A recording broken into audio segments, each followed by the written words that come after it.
Hello po, happy Sunday sa lahat. Magandang araw po.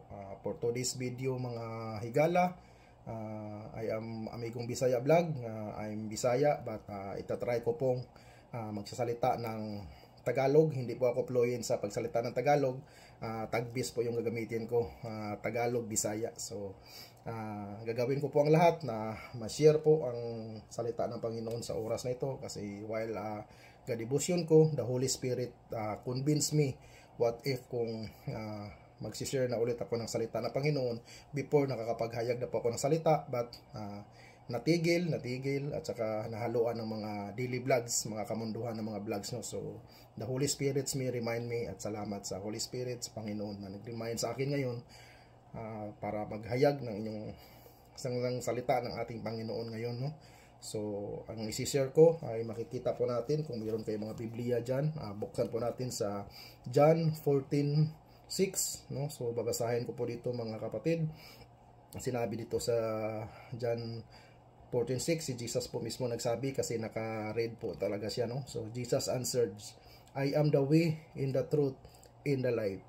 No one comes to the Father except through me. So, sinabi po ng Panginoong Hesus dito sa kanyang aklat ng buhay na si Jesus daw po ang daan, ang buhay at ang katotohanan.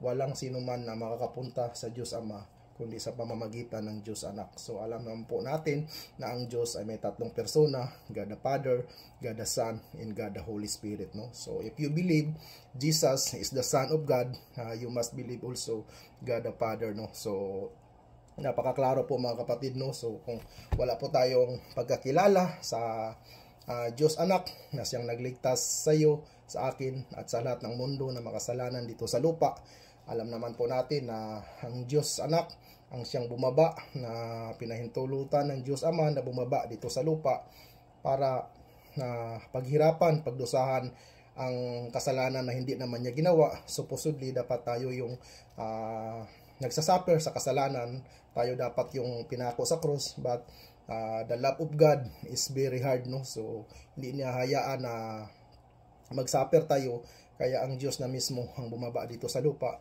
para pagdusahan ang ating kasalanan, no? Ano bang sinabi sa John 3:16, di ba? Napaka familiar verse po.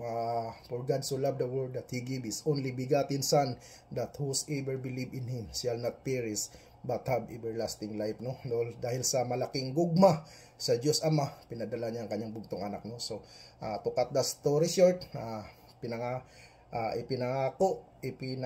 ipinako si Jesus sa cross of Calvary, no? So namatay siya. After 3 days nabanhaw siya, guys, nabuhay siyang muli at hindi po nanatiling patay ang ating Panginoon. Kaya hanggang ngayon buhay po ang ating Panginoon, no? So walang ibang kaligtasan. Ang Diyos nagsabi, siya ang buhay, ang katotohanan.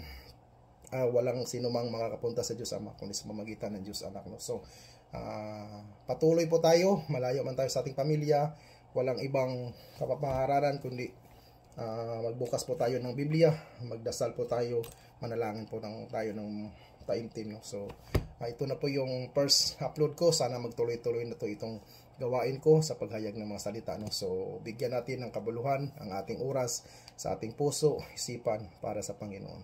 To God be the glory po. God bless.